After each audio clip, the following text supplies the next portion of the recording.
Welcome to wishful ಅಡುಗೆ ಮನೆ. ನೋಡಿ, ಇವತ್ತು ಹೆಸರು ಕಾಳಿಂದ ಒಂದು ಸೂಪರಾಗಿ ರೆಸಿಪಿನ ಮಾಡೋಣ. ಇದು ರಾತ್ರಿನೇ ನೆನಾಕಿ ಇಟ್ಕೊಂಡಿದ್ದೆ. ಹೆಸರು ಕಾಳು ಚೆನ್ನಾಗಿ ನೆಂದಿದೆ. ಇವಾಗ ನೋಡಿ, ಈ ಥರ ಚೆನ್ನಾಗಿ ನೆಂದಿರಬೇಕು. ಇವಾಗ ಇದನ್ನು ನೀರನ್ನು ತಕ್ಕೊಂಬರೋಣ. ನೋಡಿ, ಈ ಥರ ನೀರನ್ನು ತಕ್ಕೊಂಡು ಇವಾಗ ಇದನ್ನು ಮಿಕ್ಸಿ ಜಾರ್ ಒಳಗಡೆ ಹಾಕೋಣ. ಎಲ್ಲ ಹೆಸರು ಕಾಳನ್ನು ಹಾಕ್ಕೊಳ್ತಾ ಇದ್ದೀನಿ.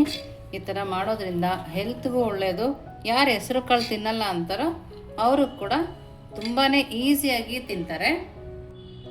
ನೋಡಿ, ಇವಾಗ ಇದಕ್ಕೆ ಸ್ವಲ್ಪನೇ ಶುಂಠಿ, ಹಾಗೆಯೇ ಕ್ಯಾರೆಟು, ಒಂದೇ ಒಂದು ಈರುಳ್ಳಿನ 4 ಭಾಗ ಮಾಡಿ ಹಾಕ್ಕೊಳ್ತಾ ಇದ್ದೀನಿ. ಹಸಿಮೆಣಸಿನ್ಕಾಯಿ, ಸ್ವಲ್ಪನೇ ಬೆಳ್ಳುಳ್ಳಿ ತಿನ್ನಲ್ಲ ಅನ್ನೋರು ಸ್ಕಿಪ್ ಕೂಡ ಮಾಡ್ಬೋದು. ನೋಡಿ, 1 ಸ್ಪೂನ್ ಆಗೋಷ್ಟು ಜೀರಿಗೆ, ಸ್ವಲ್ಪ ನೀರನ್ನು ಹಾಕ್ಕೊಂಡು ಸಣ್ಣದಾಗಿ ನಾವು ಇದನ್ನು ರುಬ್ಕೊಂಬರೋಣ. ನೋಡಿ, ಎಷ್ಟು ಸಣ್ಣದಾಗಿ ಇದನ್ನು ರುಬ್ಕೋಬೇಕು. ನೋಡಿ, ಇವಾಗ ಇದನ್ನು ಒಂದು ಪ್ಲೇಟ್ನ ತಗೊಂಡು ಅಥವಾ ಬೌಲ್ನ ತಗೊಂಡು ಹಾಕ್ಕೋಬೇಕು. ನೋಡಿ ಪೇಸ್ಟ್ ಹಾಕೊಂಡ್ಮೇಲೆ ಇದಕ್ಕೆ ಒಂದು ಅರ್ಧ ಸ್ಪೂನ್ ಆಗುವಷ್ಟು ಸಕ್ಕರೆನ ಹಾಕ್ಕೊಳ್ತಾ ಇದ್ದೀನಿ. ಹಾಗೆಯೇ ರುಚಿಗೆ ತಕ್ಕಷ್ಟು ಉಪ್ಪು, ಸಣ್ಣದಾಗಿ ಕಟ್ ಮಾಡಿರೋ ಈರುಳ್ಳಿನ ಹಾಕ್ಕೊಳ್ತಾ ಇದ್ದೀನಿ. ಹಾಗೆಯೇ ಸಣ್ಣದಾಗಿ ಕಟ್ ಮಾಡಿರೋಂಥ ಕೊತ್ತಂಬರಿ ಸೊಪ್ಪು, ನೋಡಿ ಸ್ವಲ್ಪ ಅಜ್ವೈನನ್ನು ಹಾಕ್ಕೊಳ್ತಾ ಇದ್ದೀನಿ. ನೋಡಿ, ಸ್ವಲ್ಪ ಅರಿಶಿನ ಪುಡಿ, ಹಾಗೆಯೇ ಸ್ವಲ್ಪನೇ ಖಾರದ ಪುಡಿ ಹಾಕೋಣ. ನಾವಲ್ಲಿ ಹಸಿಮೆಣಸಕ್ಕೆ ಹಾಕಿರೋದ್ರಿಂದ. ನೋಡಿ, ಇಷ್ಟು ಹಾಕಿದ್ಮೇಲೆ ಒಂದು ಸರಿ ಇದನ್ನು ಕೈಯಲ್ಲಿ ಈ ಥರ ಕಲಿಸ್ಕೊಬೇಕು. ನಮ್ಮ ಖಾರದ ಪುಡಿ, ಅರಿಶಿನ ಪುಡಿ ಎಲ್ಲವುದು ನೀಟಾಗಿ ಮಿಕ್ಸ್ ಆಗೋ ಥರ ನಾವು ಇದನ್ನು ಕಲಿಸ್ಕೊಬೇಕು. ನೋಡಿ, ಈ ಥರ ಮಿಕ್ಸ್ ಆದ ನಂತರ 1 ಬೌಲ್ ಆಗುವಷ್ಟು ಗೋಧಿ ಹಿಟ್ಟನ್ನು ಹಾಕೋಣ. ಮತ್ತು ಇದಕ್ಕೆ ನೀರು ಹಾಕೊಂಡು ಕಲಿಸ್ಕೊಳಕ್ಕೆ ಹೋಗಬೇಡಿ, ಯಾಕಂದರೆ ಹೆಸರು ಕಾಳನ್ನ ಮಿಕ್ಸಿ ಮಾಡುವಾಗ ಸ್ವಲ್ಪ ನೀರನ್ನು ಹಾಕಿರ್ತೀವಲ್ಲ, ಹಾಗಾಗಿ ನೋಡಿ ಈ ಥರ ನೀಟಾಗಿ ಕಲಿಸ್ಕೊಬೇಕು. ನೀವಿನ್ನೂ ನಮ್ಮ ವಾಟ್ಸಪ್ ಗ್ರೂಪಿಗೆ ಜಾಯಿನ್ ಆಗಿಲ್ಲ ಅಂದರೆ ವಿಶ್ಫುಲ್ ವಾಟ್ಸಪ್ ಗ್ರೂಪಿಗೆ ಜಾಯಿನ್ ಆಗೋದನ್ನು ಮರಿಬೇಡಿ. ಚೆನ್ನಾಗಿ ಕೈಯಲ್ಲಿ ನಾದ್ತಾ ನಾವು ಇದನ್ನು ಕಲಿಸ್ಕೊಬೇಕು. ಹೀಗೇ ಇದನ್ನು ಚಪಾತಿ ಹಿಟ್ಟನ್ನು ಅದಕ್ಕೆ ಕಲಿಸ್ಕೊಂಬರೋಣ. ನೋಡಿ, ಇದನ್ನು ಚೆನ್ನಾಗಿ ನಾದ್ತಾ ಕಲಿಸ್ಕೊಂಡು ಇವಾಗ ಕೈಗೆ ಸ್ವಲ್ಪ ಎಣ್ಣೆನ ಹಾಕ್ಕೊಂಡು ಕಲಿಸ್ಕೊಬೇಕು. ಈ ಥರ ನಾವು ಎಣ್ಣೆ ಹಾಕೋದ್ರಿಂದ ಶೈನಿಂಗು ಬರುತ್ತೆ, ನಾವು ಮಾಡೋ ರೆಸಿಪಿ ಸೂಪರಾಗೂ ಇರುತ್ತೆ. ನೋಡಿ, ಈ ಥರ ನೀಟಾಗಿ ಕಲಿಸ್ಕೊಬೇಕು. ನಮ್ಗೆ ಹಿಟ್ಟು ಸಾಫ್ಟ್ ಆಗೋ ತನಕನೂ ನಾದ್ತಾ ನಾವಿಲ್ಲಿ ಕಲಿಸ್ಕೊಳ್ಳೋಣ. ನೋಡಿ, ಇಷ್ಟು ಕಲಸಾದ್ಮೇಲೆ ಒಂದು 5 ನಿಮಿಷ ರೆಸ್ಟಿಗೆ ಇಡೋಣ. ನೋಡಿ, ಲಿಡ್ಡನ್ನು ಕ್ಲೋಸ್ ಮಾಡಿ ರೆಸ್ಟಿಗೆ ಇಡೋಣ. ನೋಡಿ, 5 ನಿಮಿಷ ಆಗಿದೆ. ಇವಾಗ ಇದನ್ನು ಇನ್ನೊಂದು ಸರಿ ಕೈಯಲ್ಲಿ ನಾದ್ಕೋಬೇಕು. ನೋಡಿ, ಈ ಥರ ನಾದ್ಕೊಂಡ ನಂತರ ಒಂದೊಂದೇ ಉಂಡೆನಾಗಿ ತಕ್ಕೊಳ್ಳೋಣ.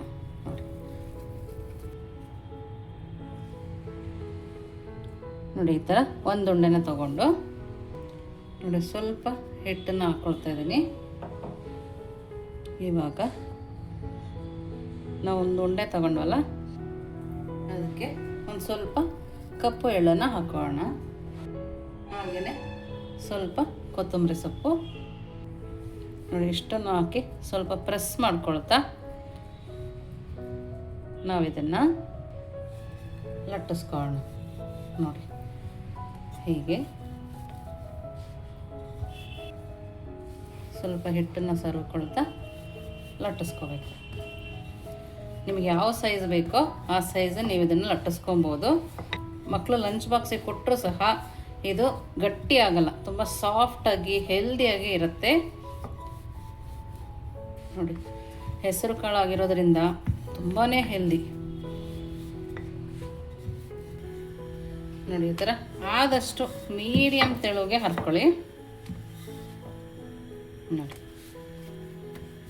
ನಾನಿಲ್ಲಿ ಇಷ್ಟು ಹರ್ಕೊಂಡಿದ್ದೀನಿ. ಇವಾಗ ಇದನ್ನು ಪ್ಯಾನ್ನ ಬಿಸಿಗಿಟ್ಟಿದ್ದೀನಿ. 1 ಸ್ಪೂನ್ ಆಗುವಷ್ಟು ಇಲ್ಲಿ ಎಣ್ಣೆನ ಹಾಕೋಣ. ನಿಮ್ಗೆ ಎಣ್ಣೆ ಬೇಡ ಅಂದರೆ ತುಪ್ಪ ಕೂಡ ಹಾಕೋಬೋದು. ನೋಡಿ ಇವಾಗ ನಾವು ಮಾಡಿರೋ ಪರಾಟನ ಹಾಕೊಳ್ಳೋಣ. ಯಾರು ಹೇಳ್ತಾರೆ ಇದಕ್ಕೆ ಹೆಸರು ಕಾಳು ಹಾಕಿದ್ದೀವಿ ಅಂತೇಳಿ? ಯಾರಿಗೂ ಗೊತ್ತಾಗಲ್ಲ ಹೆಸರು ಕಾಳು ಅಂತೇಳಿ. ಯಾರು ತಿನ್ನಲ್ಲ ಅವರು ಕೂಡ ಆರಾಮಾಗಿ ತಿಂತಾರೆ. ಶುಗರ್ ಪೇಷಂಟ್ ಇದ್ದರೆ ಅವರಿಗೂ ಕೂಡ ಮಾಡಿಕೊಡ್ಬೋದು. ನೋಡಿ ಇದ್ರ ಮೇಲೆ ಮತ್ತೆ ಸ್ವಲ್ಪ ಎಣ್ಣೆನ ಹಾಕ್ಕೊಂಡು ಇದನ್ನು ಈ ಥರ ತಿರುಗಿಸ್ಕೊಳ್ಳೋಣ. ನೋಡಿ ಈ ಥರ ತಿರುಗಿಸಿ ಬೇಯಿಸ್ಕೊಳ್ಳೋಣ.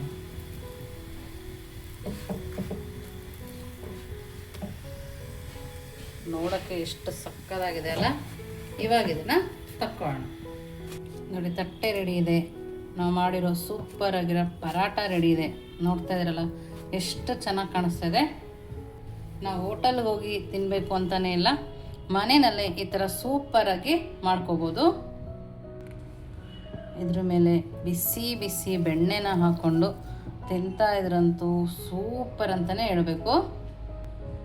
ಇದ್ರ ಜೊತೆಗೆ ನೋಡಿ, ಇದ್ರ ಜೊತೆಗೆ ಈರುಳ್ಳಿನ ಹಾಕೊಳ್ಳೋಣ. ನಿಮಗೆ ಬೇಕಂದರೆ ಮೊಸರು ಕೂಡ ನಾವಿಲ್ಲಿ ಹಾಕೋಬೋದು. ನೋಡಿ ನೀವು ನೋಡ್ತಾ ಇರ್ಬೋದು, ಪರಾಟ ಅಂತೂ ಸೂಪರಾಗಿದೆ. ಸೂಪರ್ ಸಾಫ್ಟ್ ಅಂತಲೇ ಹೇಳ್ಬೋದು. ನೋಡಿ ತುಂಬ ಅಂದರೆ ತುಂಬಾ ಚೆನ್ನಾಗಿದೆ. ನೀವು ಮೊಸರು ಜೊತೆಗಾದರೂ ತಿನ್ಬೋದು, ಹಾಗೆ ಕೂಡ ಟೇಸ್ಟ್ ಮಾಡ್ಬೋದು.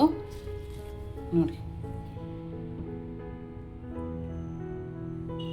ವಾವ್, ಸೂಪರಾಗಿದೆ ಮಾತ್ರ. ತುಂಬ ಟೇಸ್ಟಿಯಾಗಿದೆ. ಖಂಡಿತವಾಗ್ಲೂ ನೀವು ಒಂದ್ಸರಿ ಮಾಡಿ ಹೇಗಿತ್ತು ಅಂತ ವಿಶ್ಫುಲ್ ಅಡುಗೆ ಮನೆಗೆ ಕಮೆಂಟ್ ಮೂಲಕ ತಿಳಿಸೋದನ್ನು ಮರಿಬೇಡಿ. ನೀವಿನ್ನು ನಮ್ಮ ಚಾನಲ್ ಲೈಕ್ ಮಾಡಿ, ಶೇರ್ ಮಾಡಿ, ಸಬ್ಸ್ಕ್ರೈಬ್ ಮಾಡಿ ವಿಶ್ಫುಲ್ ಅಡುಗೆ ಮನೆಗೆ. Thank you.